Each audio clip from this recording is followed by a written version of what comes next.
Hello friends and welcome to my Crusader Management Guide.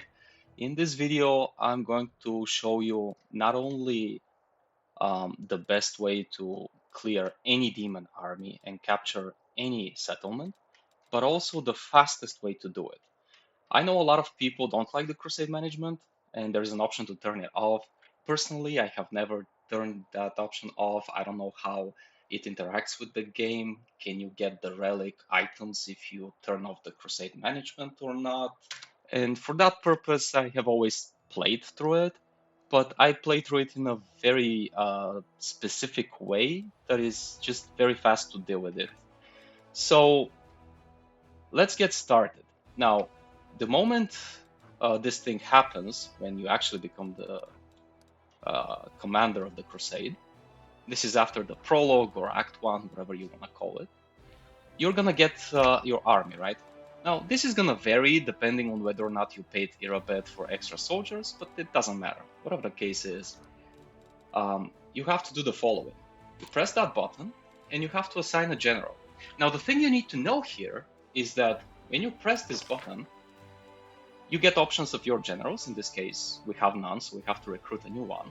When you press here, you get a roster of choices. However, if you don't like either of them, what you need to know here is that you can close this window and you can open it again. And now it's going to be different. You don't have to do this many times because there aren't too many generals, but the best general, in my opinion, is this one, Chief Ageboya. Okay, the reason she's the best is because she's a spellcaster, and spellcasters are the best generals. Not only that, but she also starts with spellcraft, which is one of the things we want. Okay, so another option would be, let me see, this guy. He's still a spellcaster and he starts with Master Maneuver. This allows you one more slot of units. It's gonna help early game. However, the spellcraft is just more valuable, so you always want to go with this one. Okay, now that we have this, we recruit new, we get new recruits. Make sure you always buy this. I'm gonna explain later why. Always make sure you get the maximum amount. You might even have to spend some of your gold pieces. Don't worry about that. You're gonna have millions of gold in the mid game, so it doesn't matter. Just get all of them. There isn't really too much here to think about. Just put the melees in front, and that's it.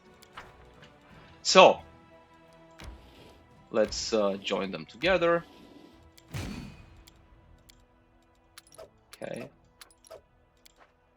And there is our army. It's pretty much the best it can be at this point. Now, the reason we want Spellcaster is because the main damage is actually going to come from our general. So when you see this option, it's always beneficial to say let them flee, because you're still getting the XP and you don't have to deal with the fight. But you know, just for the case of, just for the sake of argument, let's show how it plays out. In this case, the AI wants to run away because it evaluates the power of our army as much greater. That's why it wants to run away. But this system is flawed because the AI does not take into consideration the power of our general, which is the main thing. Later into the game, we're going to have an army of, say, rank 7 strength, and we're going to engage a rank 10 or 11 demon army, and we're going to kill them in one spell, but they're still going to fight us because they think they can take us on. It is what it is. So in this case, we could just kill them easily with our army, but I just want to show you why we pick the spellcaster. It's because the damage of spells is just insane. It's not balanced at all. Spellcasters are by far the fastest way to deal with this. Okay, you can also use combat acceleration just to be faster, whatever. I misclicked there. It doesn't matter, you know. You're so powerful with this spellcaster general that it doesn't matter what you do and how you play. However, what are the things you need to know as you progress? At some point, when you start moving forward with your party, doing quests here and whatnot, you're gonna get approached by a Hell Knight of the name Yakar or something like that, and you're gonna be asked for help. Make sure you agree. This is going to open the Regio the Range Companion quest, which is going to take you into this map. Go help the Hell Knights. Now, I'm not gonna do this whole thing again. It will take a while. Just make sure you do this, and you have to recruit Regio in your roster. Now, you don't need him in your party. If you don't like him as a companion, Hell Knight is kind of like a not very good class. So maybe you don't like his character or whatever. You don't need to use him. Just make sure he's in your roster. Because later, when you capture Dresden, you're going to form council.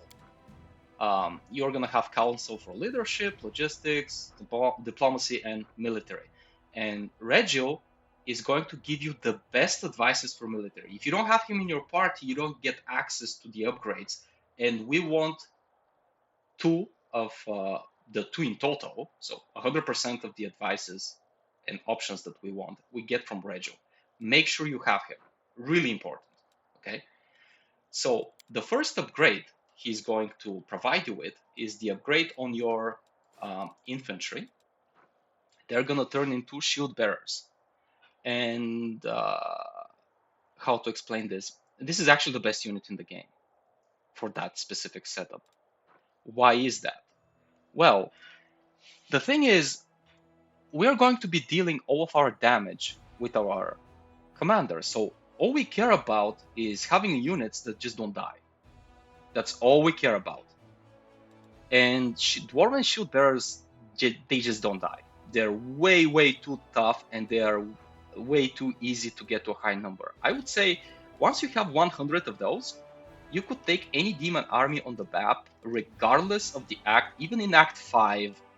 Well, in Act 5, you might need 200, but they are pretty much immortal. Unless you're skipping turns, you can never ever lose if you have this unit. It's completely insane. The second unit that we want is the upgrade on the archers, which turns them into marksmen. Now, the reason we want marksmen is because of their initiative. That's it. Yes, they do a lot of damage, but we want them for their initiative. Because when we have the marksman with some upgrades for additional initiative and whatnot, we pretty much always go first, and we could end the fight with just few spellcasts. Okay. And another thing we need to know about is the infirmary. Now, the infirmary is essentially, let me see if I can just find something here very quickly.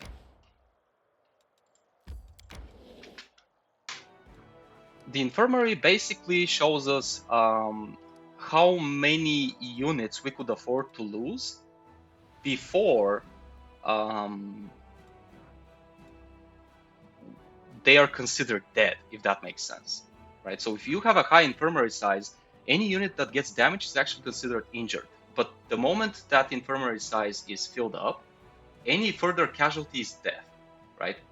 And so because of that reason, we want to have few marksmen, because marksmen, the regular archers not so much, but the marksmen are considered a higher tier unit, and they're actually very expensive on the infirmary, and they're also very fragile. So the moment you meet,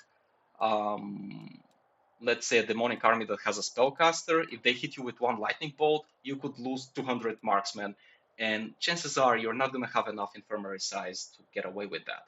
So what we want to do is have about 20 marksmen, okay, and 200 of shield bearers, and it doesn't matter. So let me see if I can, for example, take this demonic army. This might actually be difficult because I don't know if I don't have fireball yet, so we might actually lose this. But the moment you get fireball, you're going to be able to kill a lot stronger armies than this. So normally you're not supposed to fight this at that point. You have to move up. But let's just see if our spellcaster general makes a difference. If you're with any other general, this fight would be impossible because with just units you cannot beat. Like, look at them, they're 250. There is no way you can just beat them with your units. However, always target spellcasters and ranged units first. Okay. Combat acceleration. We need to take out as many of them as we can. Now, this is the infirmary size. I already filled it, which means that any further casualty that I have is actually considered a dead unit at this point. So it's like a complete loss. Okay.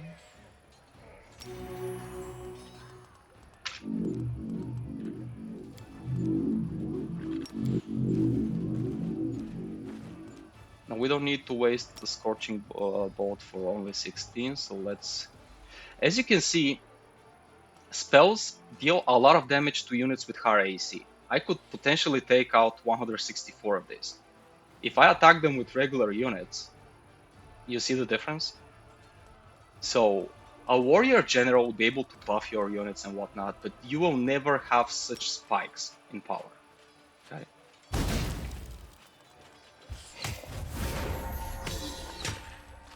All right. Can we heal our archers?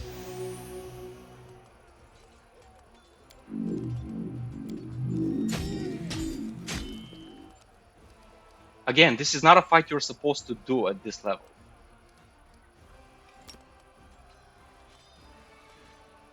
I'm actually gonna wait with this. I'm still gonna strike again with our spell. 1 to 4 is not worth it. You also want to watch the damage. We want to deal as much damage as possible, so hitting here is not worth it. Let's go with one of these. Okay. I actually did not see that there's another ranged unit. It's actually kind of bad. There is no point in hitting with your Dwarven Shield Bearers. Just press defend, it gives them bonus to defense.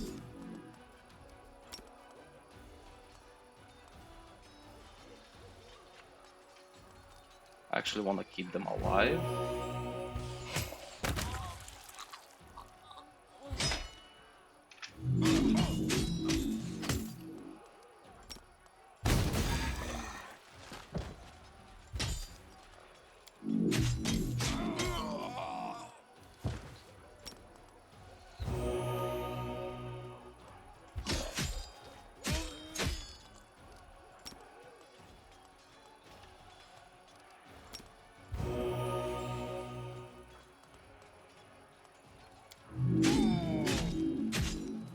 Yeah, we'll probably lose this. We're just way too weak.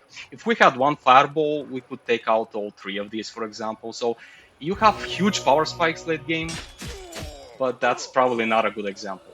You're really not supposed to fight this at that level. But I promise you there is no general that can take this fight at that level anyways. So here's an example in Act 3.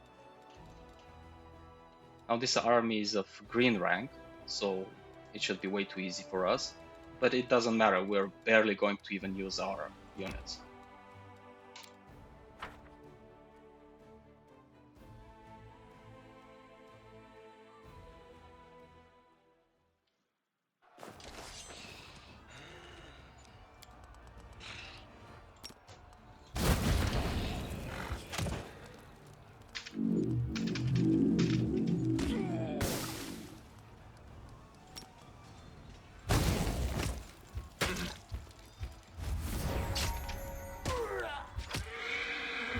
It's like impossible to lose basically.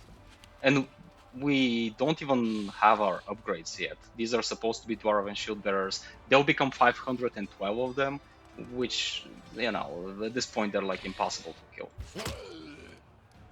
And you could just accelerate with spells.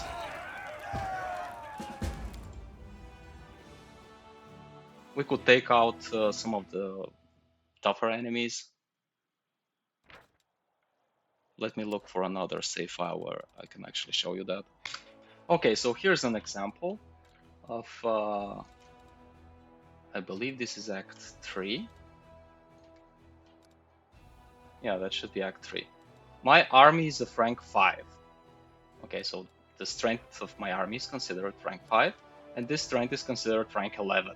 Now, you shouldn't be able to handle this normally. But we have the completely not overpowered spellcaster general. So let's look what this looks like, basically.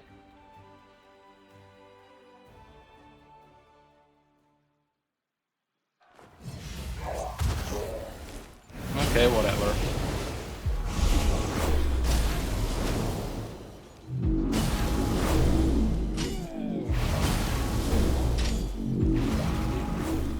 Now what I want to do here is actually kill the gallows first, because they have hold person, and since I have only one slot of army, if they fail to save, I'm just going to be skipping turns. So that's really dangerous. I need to get rid of them. And I could just wait.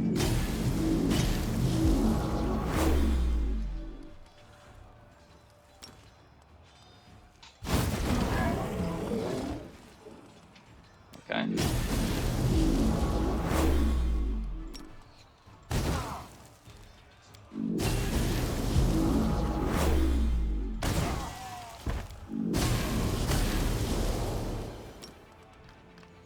And because my infirmary size cannot be filled, since it's so difficult to kill them, and also I can just cure all of them if I want to, I don't need to cure them before the end. If your infirmary is not filled, they are going to recover because they're considered injured. And that's it. For the cost of some mana, there you go, we recovered our losses. And we defeated an army that you're not supposed to touch with a rank 5 army. If I was a military general, I would fail here 10 times out of 10.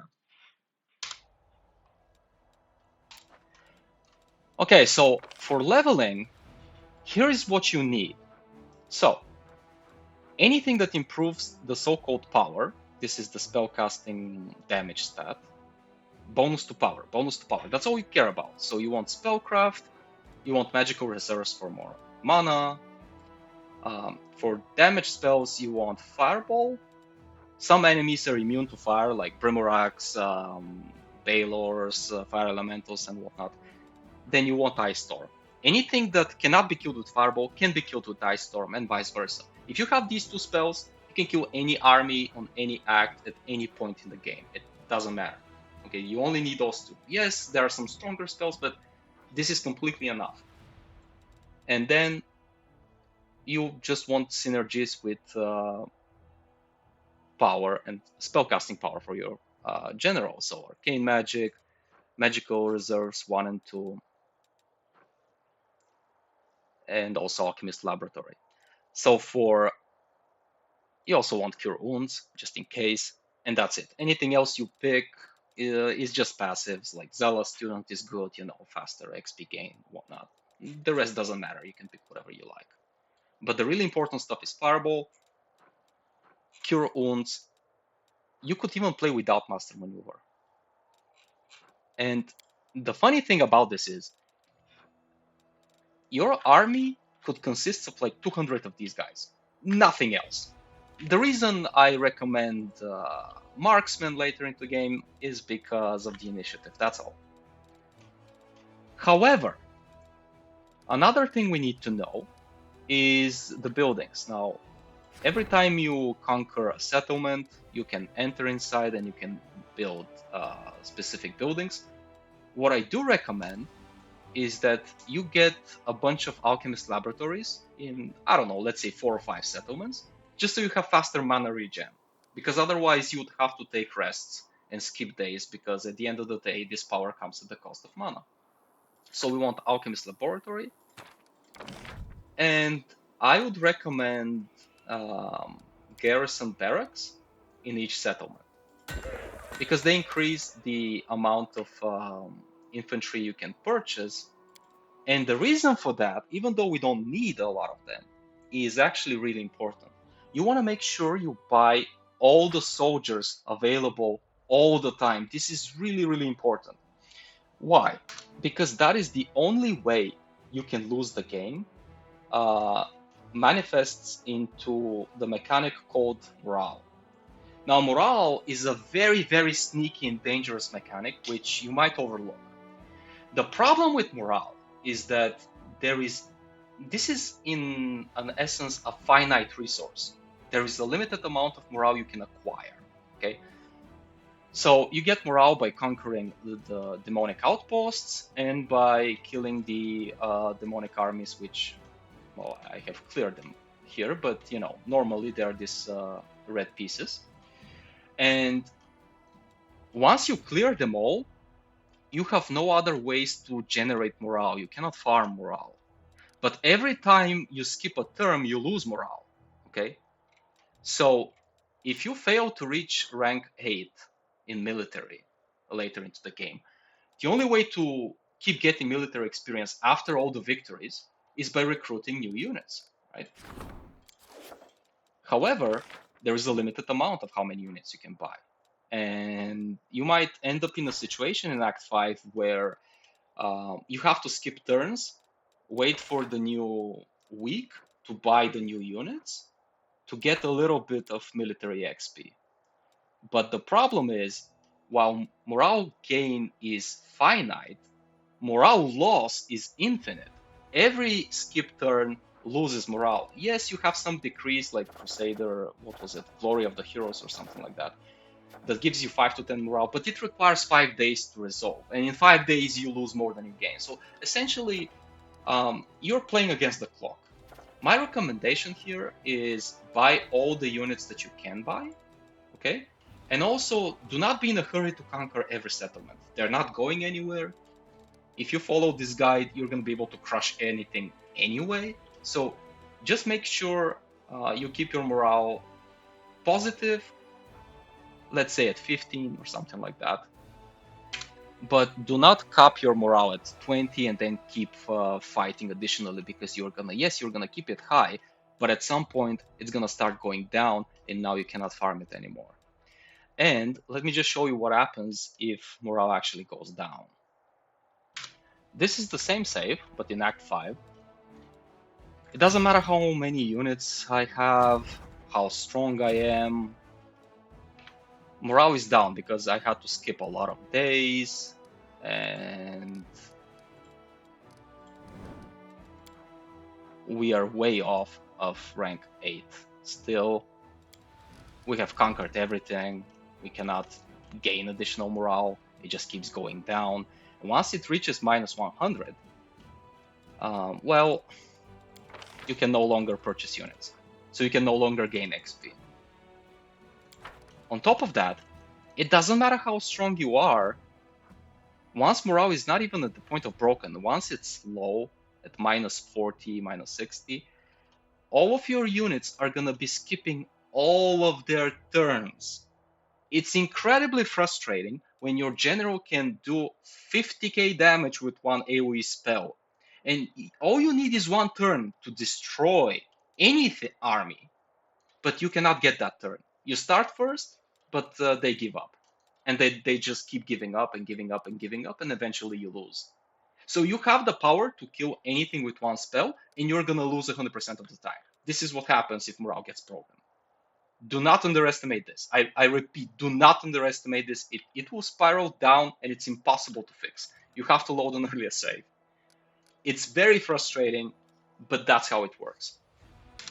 Okay, so here is an earlier save. That's shortly after the beginning of Act 5. Another benefit of using this strategy is that your strongest general does not need a lot of units. You only need this, and then this for initiative. That's it. This is just role-playing goofy extra, whatever, it doesn't matter, right? So you could be walking around with like rank 5 army and you could be killing everything. In fact, this is my strongest general, but because I don't need a lot of army, I could afford to recruit other generals and feed them units. Okay, so they could have bigger armies than my main general, and they could make up for, let's say, the fact that they're not spellcasters. This way, I could have multiple powerful generals, and the reason you want that is because you're going to be bothered by patrolling demonic armies, which, by the way, do not give morale. So don't think that you could farm morale from them. That's not how it works. And they're gonna spawn around here. They're gonna spawn below this ridge here. They're gonna spawn from here. So ideally, you want a powerful general in this node here, so you could respond to any attacks on that side. You want a strong general here to respond on that side. your main general could be somewhere around here to respond to attacks here or maybe here.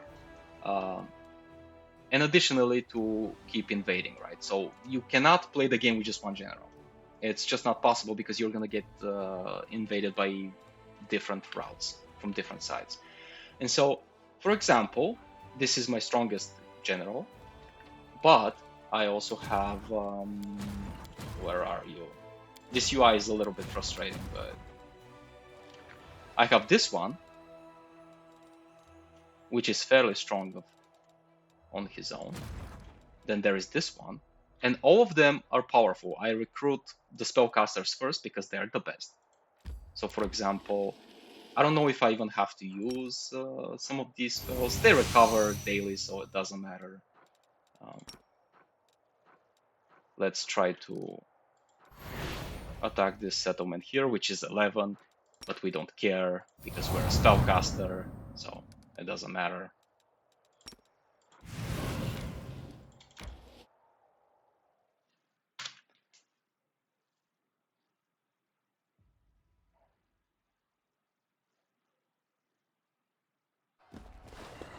We accelerate combat.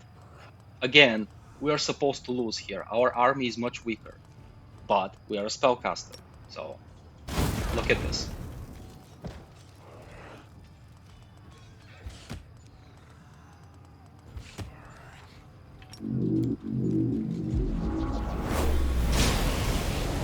This is somewhat annoying. We don't care.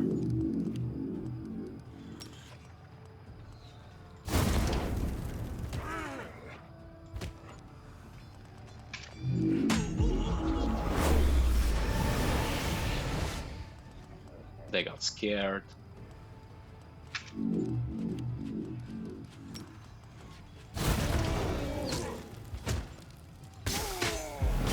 And again, this is a secondary or tertiary or whatever general. That's not my main one. But it doesn't matter. I can basically toy with my enemies at this point. This is what it means to have a spellcaster general. Look at this. Everything is replenished. We could just walk around and just delete the entire map with this secondary general. And this is on the highest difficulty, by the way. But again, that doesn't matter. Just be mindful about morale. Currently, yay, we're at 20. We could just keep slaughtering them here, but you don't have to rush. Take out one army, two armies, take out a settlement, then do some quests and with your party or whatever. Just take your time, okay? Because right now, if I just start moving with this one, I could just slaughter everything here, like completely. I could just move like that, right? And then move like that, and I could conquer everything. But then I'm gonna have to skip a lot of days, and we're gonna end up in the situation that we did the first time. Now, as far as buildings are concerned, we care about several alchemy laboratories for mana regen, and we care about barracks, just so we have a higher recruitment queue, population, whatever you want to call it.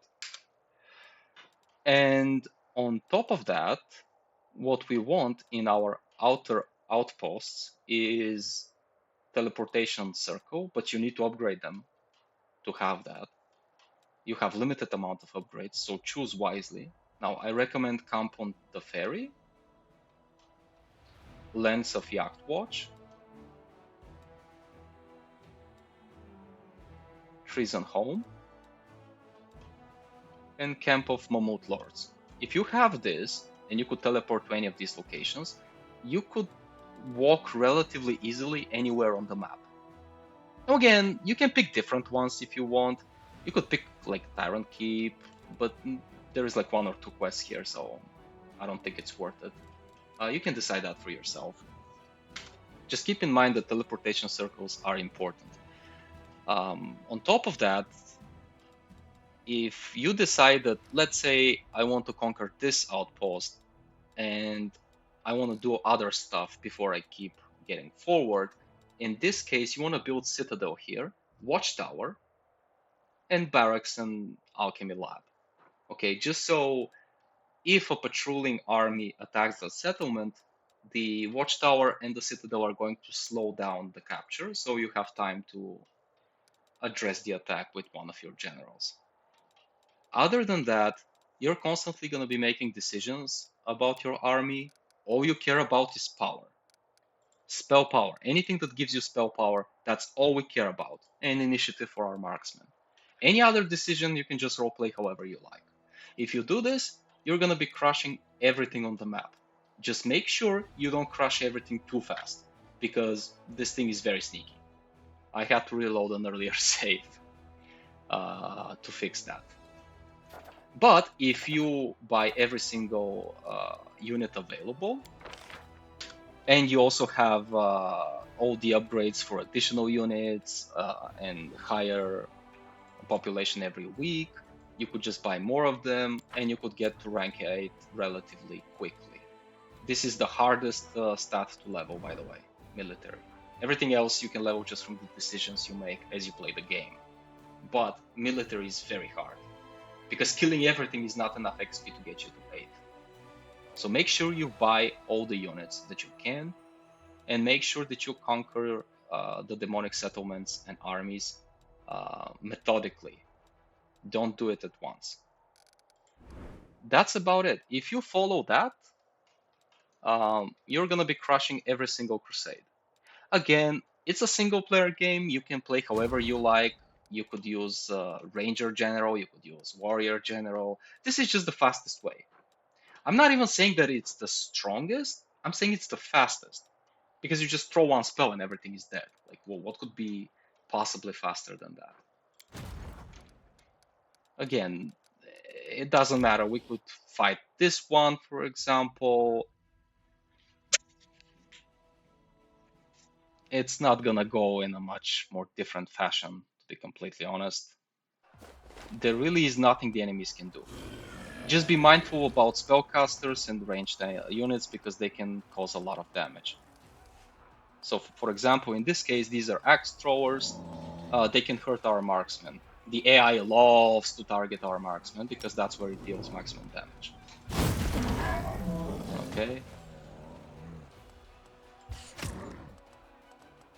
Now, if I have 20 marksmen, the worst thing that could happen is the axe throwers shoot and they kill my 20 marksmen. The 20 marksmen I can recover, right? But if I have 500 marksmen and they get hit by 200 axe throwers, I will lose like 300 marksmen, which I cannot recover. So that's one of the advantage of having a lower amount of precious units, right? Because marksmen are very precious units. And we want them for initiative. So there is no reason to have a lot of them. We could have a lot of these guys, right? Because they're just immortal. Did you see that? We lost all of them, and if we lose all of them, we cannot heal them. But because there is not a high amount of them, they will basically recover after the fight. So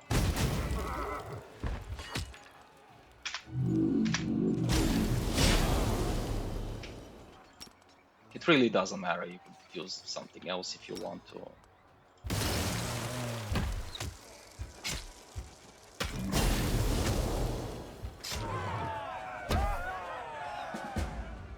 This is these are the units that fell in battle. These are the units that were recovered. Because our infirmary was not completely filled, we can address that.